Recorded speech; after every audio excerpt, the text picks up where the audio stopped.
Balobi hein. Bon zappé dit. Il y a Bino Angoyo de Mbanza London TV. Balobi le meilleur site internet de la vérité. Oui, quand tu as une source d'information sport, d'information politique, d'information musique, d'information nion surtout na de Mbanza London TV. Botika bablo kwa nion surtout botala kaka de Mbanza London TV avec Debrino original. De Mbanza London TV avec Debrino original. Salut à nos téléspectateurs, Balandinion surtout à Demel TV original. Tobino Mubatu Mopona, Demel TV, tant que chaîne préférée, tant que chaîne où peut savoir nos actualités, tant que chaîne où il y aura des informations vraies et sûres. Alors, retourne à sujet où ils allaient vraiment pas si, ceux qui allaient à solo, mais ceux qui allaient, il y a solo té. Et il y a toujours sujet, il y a pas si. Tout que le bela affaire Diego, à Koufi na prison, il y a Makala. Bandeko, lelo, to vandi karabou, paf. Toyoki, Diego, donc ex-chauffeur, il y a madame Yvonne, à Koufi na prison de Makala. Bandeko, liwa isa iloko isengote, hein. Donc, miso yamsu bazo beta maboko ba osepela. Liwa ezali eloko ya esengote. Puisque etika a toujours trop na famille. Yamwa ke tata to maman ayi mwana za bandi. Mwana zali assassin, mwana zali ndumba. To mwana sala donc n'importe quoi. Loba baya. Mais soki mwana akufi etika la toujours pasi Pemawa. Parce que ndenge muta kei akotika la kozonga te. En moins que soit avant, hein? À moins qu'il soit avant, peut-être un paradis ou un enfer, alors, Diego, ex-chauffeur, il y a madame Yvonne, ou to Landa, nouvelle ou ekoyaki, ou etambolaki dans le monde entier. Donc, ce n'est pas Congo, ça va limiter, donc, le monde entier. Partout, bas Congo, le Bazali, si je tamboli ma casse vraiment, que un de membres, il y a combat spirituel, ndé awek au sala makambo, il y a modèle oyo. Donc, ndenge tozu ba eko ebele, que Makila et maman Yvonne, ils a toujours koganga. Makila et ganga kabande konangai. Ne faut pas ôter la vie d'autrui. Ne faut pas éliminer quelqu'un au nzambe a pessier tant na se a moy oyo. Parce que nous tous avons passagers. Oye bien ôter nani. Biso tous nous avons passagers, to kufa na biso. To kufa, to koleka. Généralement, son musu se koya et ko bima. Donc, ça bongo. Alors, au point à éliminer moto, surtout pour récupérer bien matériel, de quoi ça passe.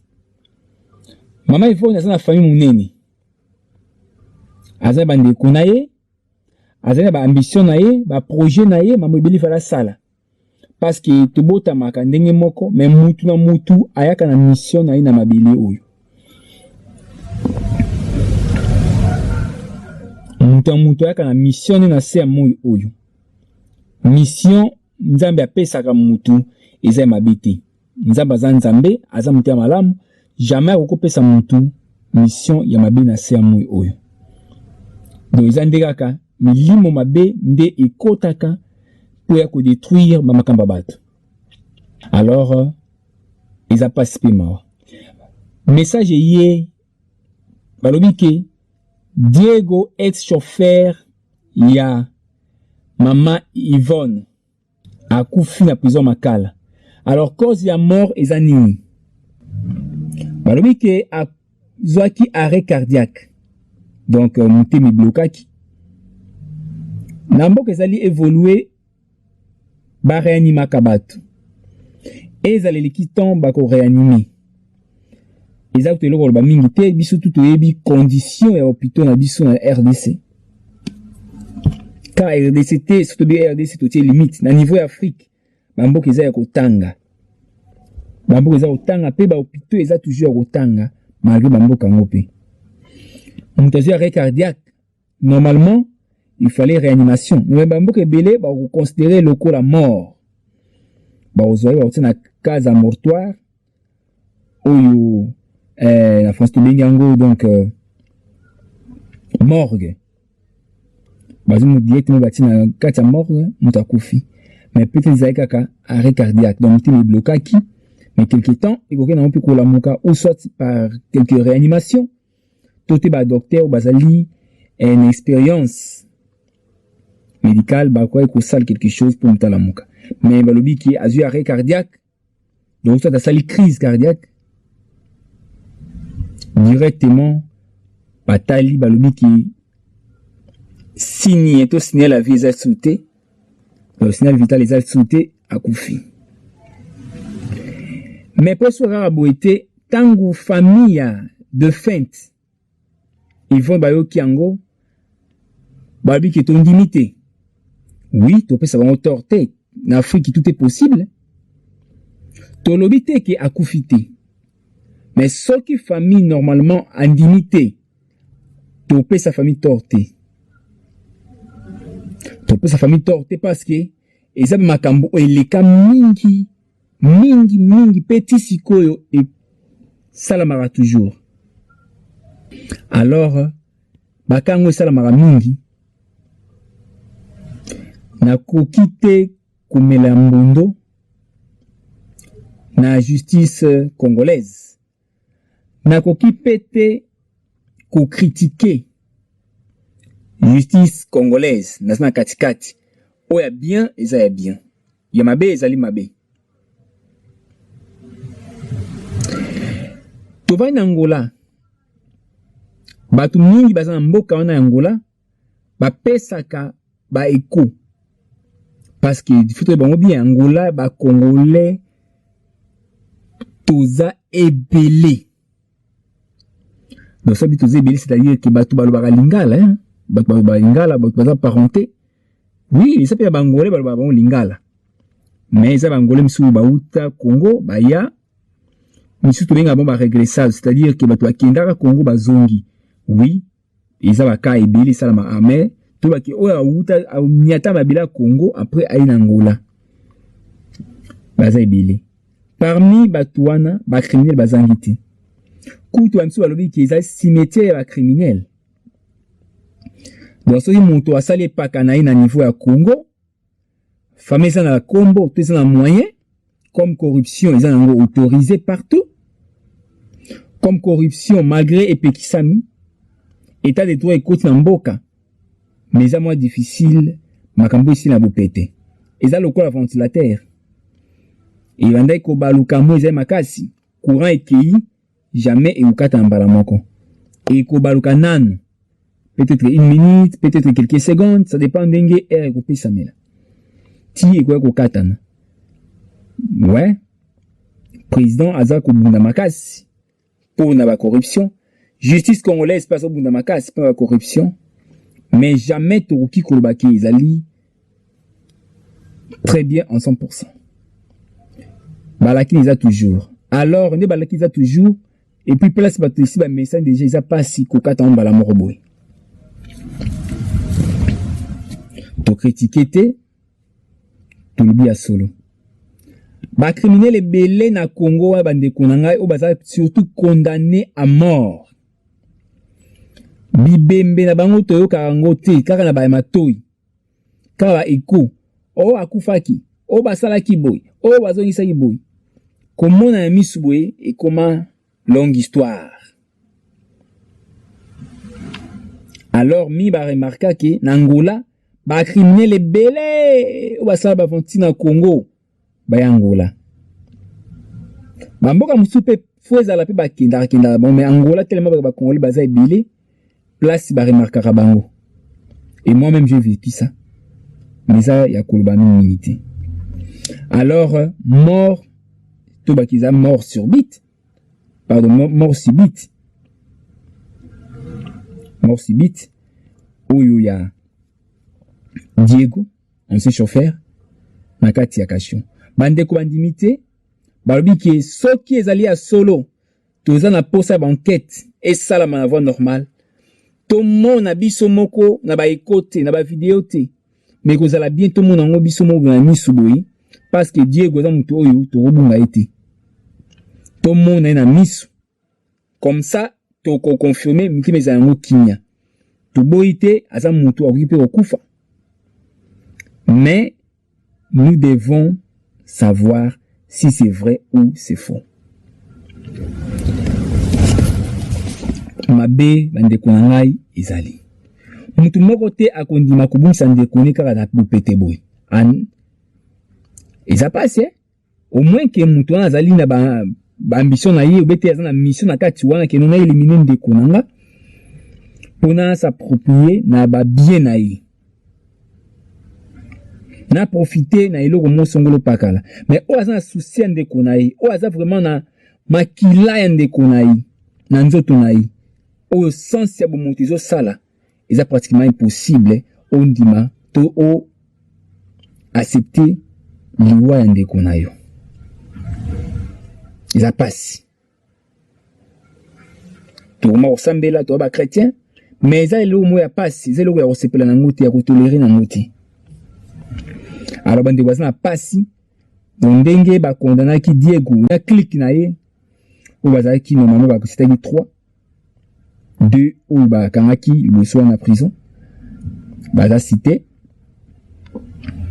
Alors Diego de tête ya makamunyo sotuana yindi ba bia kufi ba ekoye ke bande konanga Diego akanga mama Yvonne kisi o bisu tuto yoki mais s'il bon te balobi ki à part kisi Diego bande kumona mama Yvonne pe son âme mais balbi suka ka bongo te babiki po akoma po wana Diego azandoki na confirmé te na pesi kaka message oyo ba eko tozo yo ka par-ci par là que Diego azandoki oyo apumba na butu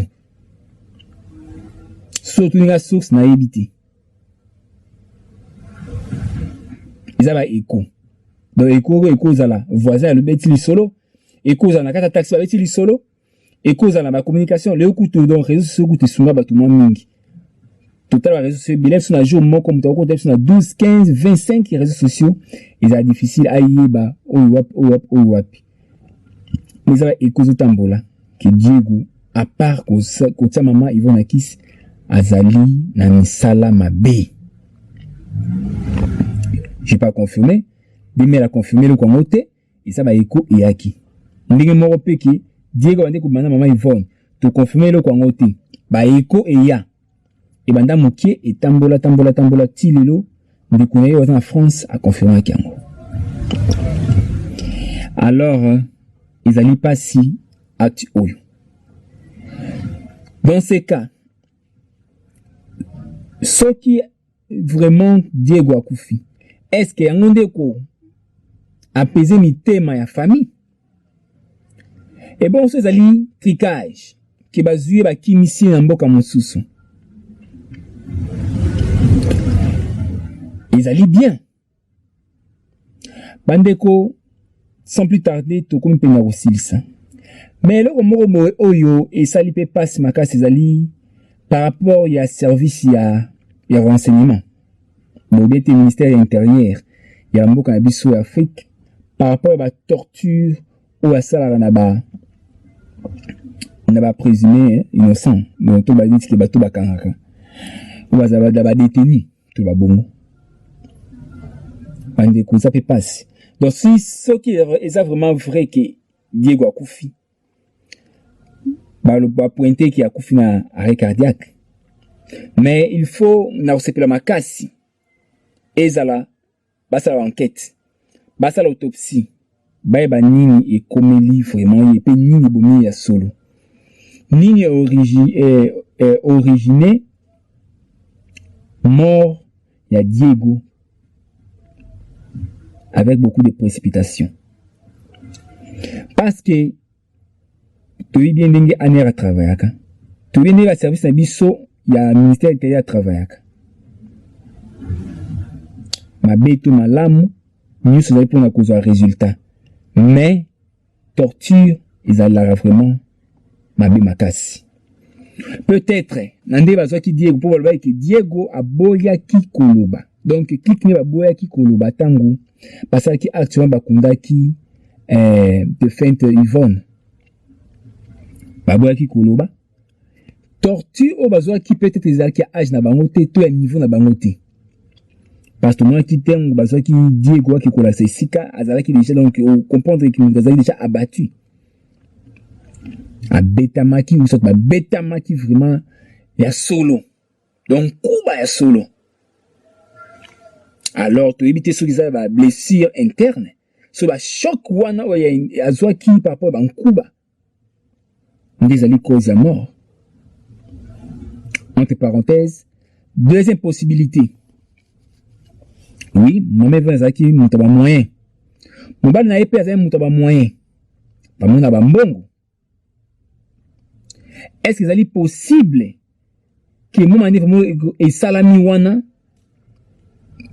pour ba bien m'sou que ministère de l'intérieur, ministère de la justice a zali corrompu ou soit zali facile à manipuler? Akoki to bakoki kokimisa Diego to bakoki ko changer et si ka Diego azali ba comme c'est place mora bien ou ça va ça mener vraiment au cas pour Diego azala en vie ou azala protéger ou ba ko ba le dossier un jour que Diego azali innocent donc on sait jamais ni azali akobomba masima kambo nyonso tout aller à partir à wana ba kotisi eloko moko te mabe po emema Diego mbango to confirmer te bande konangai eza ba analyse toujours sala. Est-ce que ça peut possible na quand Yvonne basa eloko mo bongo? Troisième possibilité, est-ce que na kati ya kasho wana te na makala pour sende bakota makala kuna donc mutu na bakana ye mutu na ba crime na ye eza pe ba innocent bele pe bakota kuna bakota wana rang ya ba criminel mais ça innocent a sala eloko mabe te a samte malamu jamais a sala eloko mabe jamais a mona makila mutu boy mais tellement que balatsa batu ba ber ming na makambo yo bakola TPBR à quelle place ba grand criminel bazali abanda bango kuna siko au fur et la mesure mutozo vanda maile les eaux avancées muté ambezo kota pas les eaux côté là ayokaki mutu moko boya salaki acte moko za barbare aboyi mutu pona a s'approprier na ba bien matériel moko boy. Est-ce que entre bango wana balesaki Diego nkuba te? Est-ce que Diego à côté na prison wana salaki bien sécurisé en tant que mutu en tant qu'un humain? Batika ki Diego à l'aise kuna? Est-ce que Diego bada kota kuna azo suivi ba conséquences te? Azo le ba fimbu te? Azo bete matongo midi pokwa te? Bandeko eza pasi. Puis eza place à bien te. Mieux c'est la possibilité. Alors on a trois grandes possibilités où na osepela makasi vraiment tout ça nous analyse où ensemble. Ce mois ezali beaucoup de commentaires so ezali ba moyen ezali ya komela biso bokomela biso ça la bien makasi poto yebaki tout ça na batu oyo ba s'intéresser koyoka vérité ba s'intéresser koza ba actualité nzamba za na biso botika malamu soki ozali abonné te ezala bien mingi s'abonner parce que yali chaîne réseau ya ba nouveauté ba actualité pe makambo beli na sima na ngozo. Tokuta na prochain numéro. Ciao.